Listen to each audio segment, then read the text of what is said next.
തങ്കളം കാക്കനാട് നാലുവരി പാതയിൽ വയോധിക വാഹനമിടിച്ച് മരിച്ച സംഭവത്തിൽ വാഹന ഉടമകൾ പോലീസ് സ്റ്റേഷനിൽ കീഴടങ്ങി. കഴിഞ്ഞ ദിവസം രാവിലെ 11:30ഓടെയാണ് അപകടത്തിൽ ഇളമ്പ്ര സ്വദേശിനി കാർത്തിക കുറുമ്പൻ മരണമടഞ്ഞത്. തങ്കളം കാക്കനാട് നാലുവരി പാതയിൽ അജ്ഞാത വാഹനമിടിച്ച് വയോധികയ്ക്ക് ദാരുണാന്ത്യം. നെല്ലിക്കുഴി ഇളമ്പ്ര സ്വദേശി പുലിക്കുന്നത്തുകുടി കാർത്തിക കുറുമ്പനാണ് ഇന്നലെ രാവിലെ 11:30ഓടെ മരണമടഞ്ഞത്. അപകടത്തിൽ ഗുരുതരമായ പരിക്കുകളാണ് സംഭവിച്ചത്. ഇടിച്ച വാഹനം കണ്ടെത്തുന്നതിന് ആദ്യം പോലീസിന് സാധിച്ചില്ല. പിന്നീട് വാഹന ഉടമകൾ പോലീസ് സ്റ്റേഷനിലെത്തി കീഴടങ്ങി. കോതമംഗലം പോലീസ് കേസെടുത്ത് CCTVകൾ കേന്ദ്രീകരിച്ച് അന്വേഷണം നടത്തുന്നതിനിടയിലാണ് ഡ്രൈവർ ഉൾപ്പെടെ സ്റ്റേഷനിലെത്തിയത്. കോതമംഗലം താലൂക്ക് ആശുപത്രിയിലെ പോസ്റ്റ്മോർട്ടം നടപടികൾക്ക് ശേഷം മൃതദേഹം ബന്ധുക്കൾക്ക് വിട്ടു നൽകി.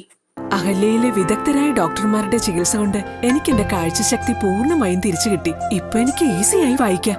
നേത്ര സംരക്ഷണത്തിന് നമ്മുടെ Ahalya. Ahalya foundation eye hospital, കേരളത്തിൽ എല്ലായിടത്തും.